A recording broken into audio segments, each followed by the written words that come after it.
Welcome. Drink with James, episode 142.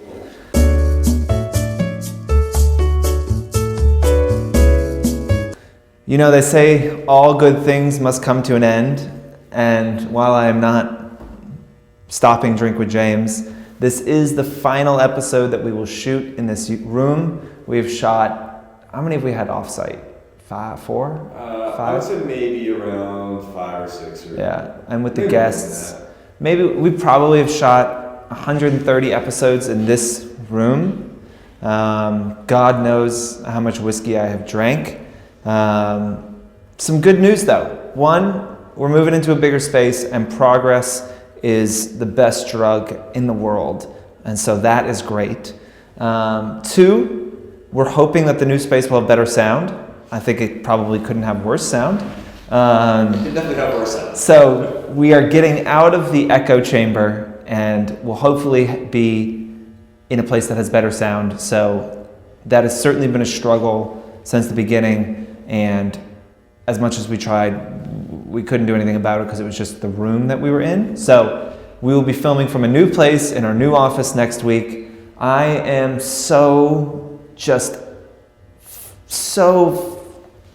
I am so tired. And this office move has been so trying, and such a distraction and so much work. And I'm very happy to put it behind me and get back to my actual job of running this company. And we'll be excited to try out some new spaces for you guys next week. Again, I don't think we'll have the final place of like exactly where we're gonna do it, and the layout is a little different. We can't do something similar to this in the new space, but we'll be trying out some new spots. We'll hopefully have some better sound, and we're gonna have much better light, a lot more room. But you know,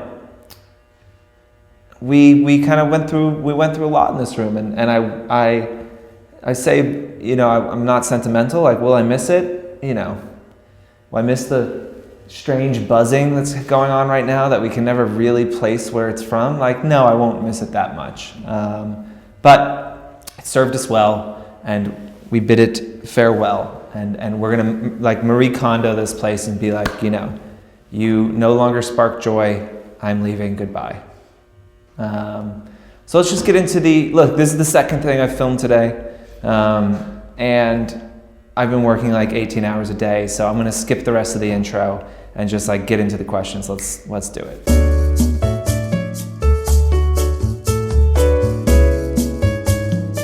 Question number 1 is, I worked with a brand on a sponsored post, haven't heard from them in a few months, what should I do? This brings up something I wanted to talk about, which we will get to answering that question, but something I've been talking to our brand partners about, which I see as a pretty big problem in the space, which is not fully influencers' fault and not fully brands' faults. But in general, I think that influencer marketing has gotten too transactional, in that a brand comes to work with you guys, they do a sponsored post or they do some gifting, they do a sponsored post or some gifting, and then you kind of like just don't hear from them anymore. They just disappear. You're probably left being like, what the hell? I thought we were gonna have this relationship, and now you've ghosted me. And you've told your followers you love this brand and this brand is so great, and then, you know, they never hear about it again.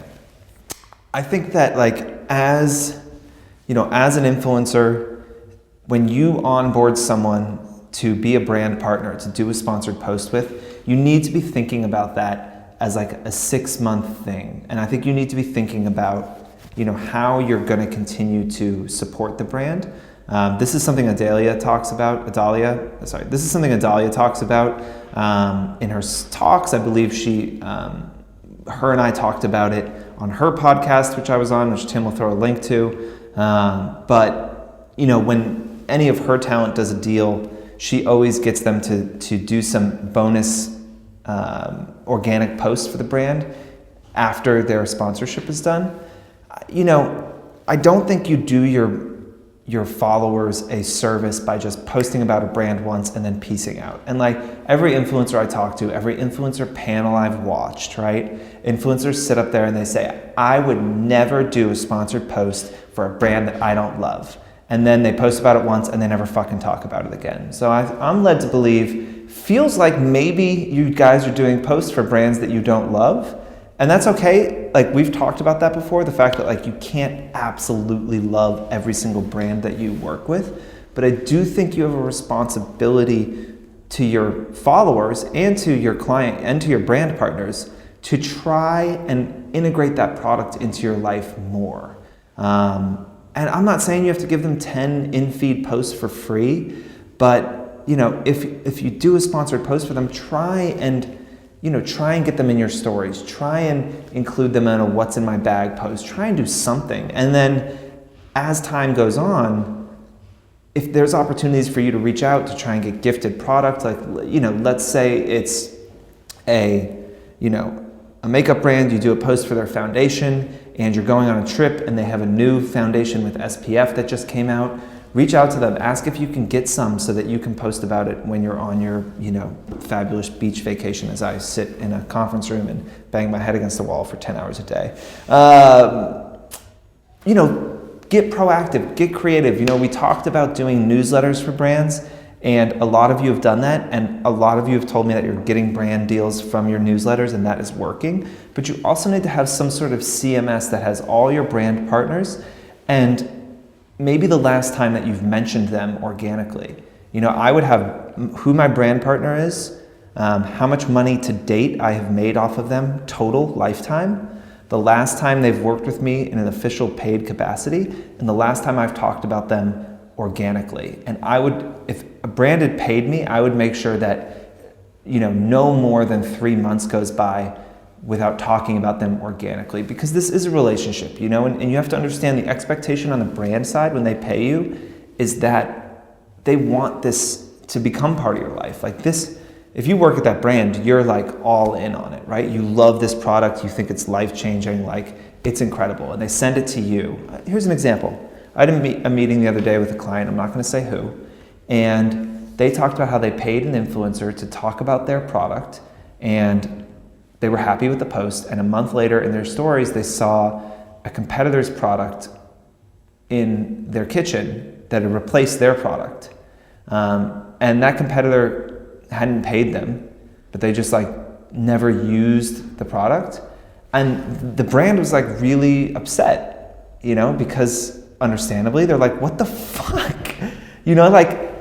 Yes, they didn't pay for exclusivity, but I do think as an influencer, you have to try to make the brand a bigger part of your life. And I think that to have longevity in this space, you need to build great relationships with brand partners that can carry you on for years. And I think your audience will start to know you're a fan of that brand and you love them and you'll support them. And you need to be thinking about those things. And look, I slap brands on the wrist too, and I think brands do a terrible job at continuing to gift the partners that they work with in official capacity. It's something that we are pushing pretty hard to say, if you pay someone, you should be sending them something every month. You should be giving them opportunities to talk about you, because otherwise, what are they supposed to do? They have to be thinking about what you're launching, go out and buy it and promote it. So it is a two-sided thing, and both sides need to get better. But as an influencer, I think you need to be keeping some sort of documentation of the brands that you've worked with, when the last time they paid you was, and when the last time you talked about them organically was, and start to build a system that makes sure you stay on top of that, because it's just good business, honestly. So, end rant.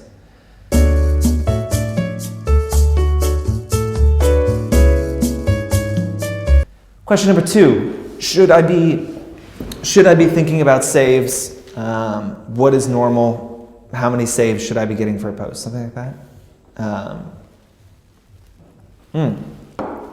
We say that saves are a super right? I love saves. We did a survey. We saw that, when people see a product post of a product that they want to purchase, 15% of them will swipe up and look at the product page to see if they want to buy it. 38% will save the in-feed post for later so that they can either look in store or online to try and purchase that product later. So saves is such an interesting place to look when you're talking about engagement. I think the average generally is about 0.1%. 0.1% of your followers should be saving your posts. We can put up the averages for all the following levels, so we'll put that up here so you guys can see. But I think especially on your product posts, watching saves and how many people are saving it is a really interesting thing. And I think when you're reporting to brands and you're talking about success, saying like, hey, 800 people saved this post, and generally my audience is saving posts because they want to purchase, so like it's a really good sign, this did really well. Also for us, if we see someone who has great engagement but no saves, those things don't really like add up. And for us, we start to think, was this engagement purchased?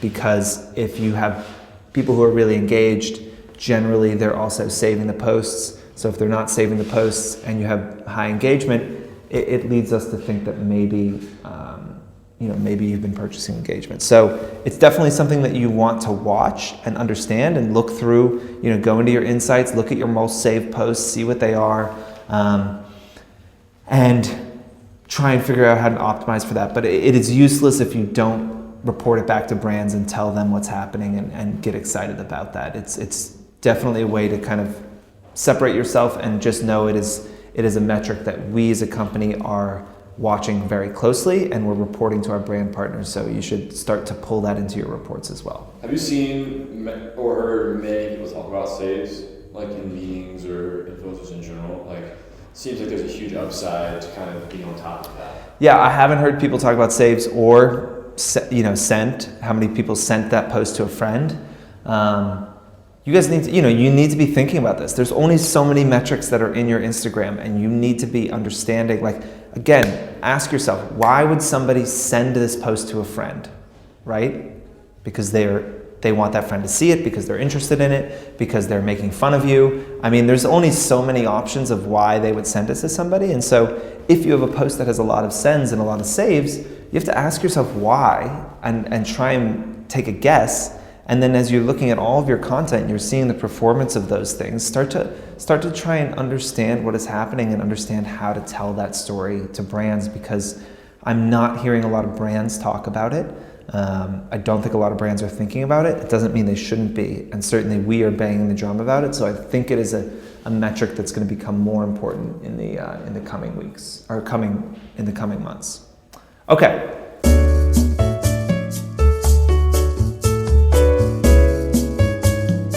Question number 3 is kind of a continuation of last week. We were talking about delivering bad news, and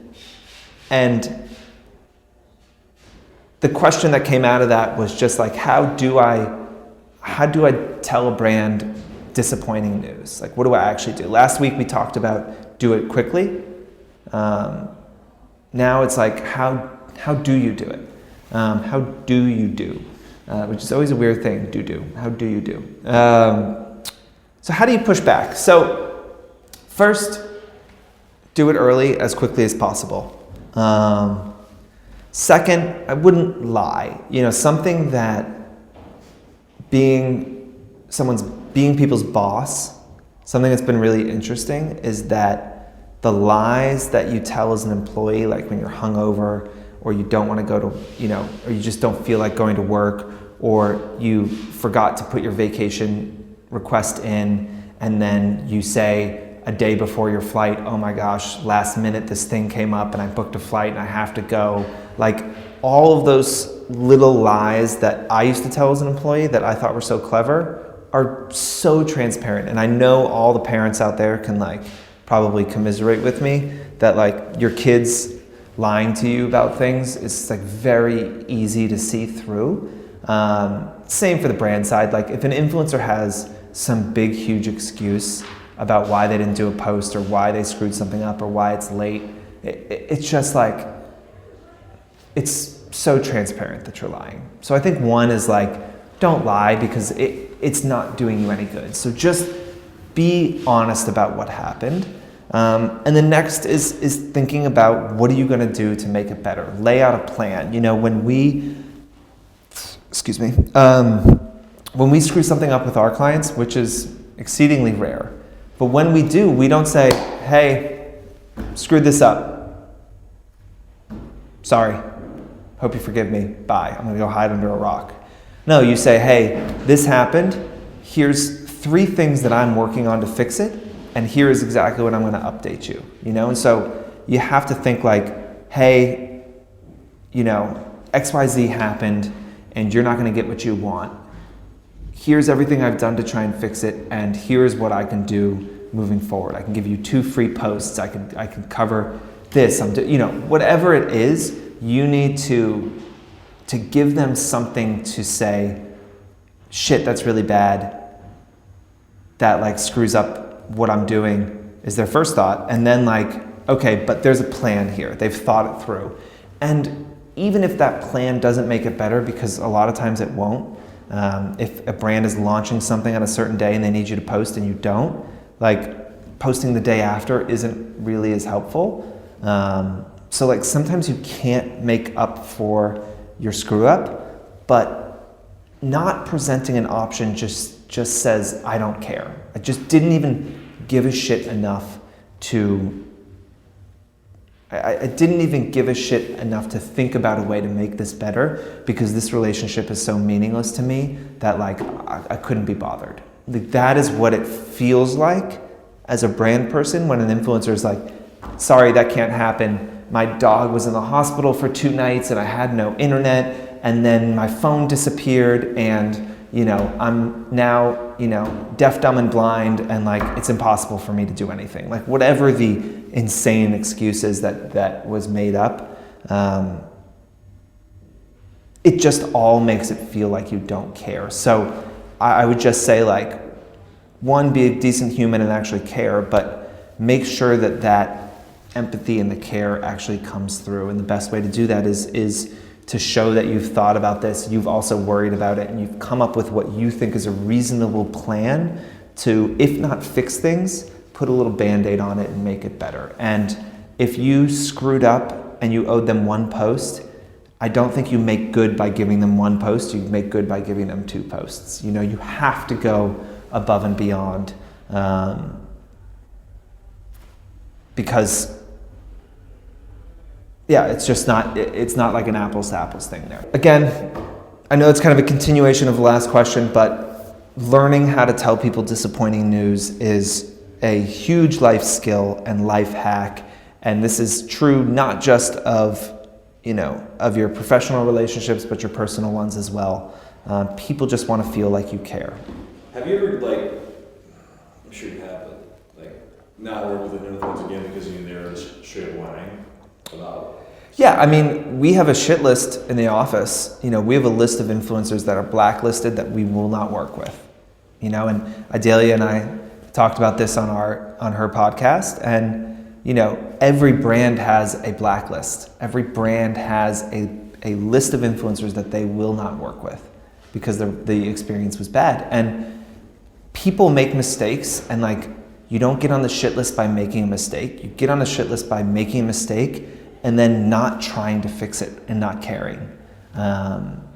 Because people generally are pretty down to forgive you if it feels like you actually care.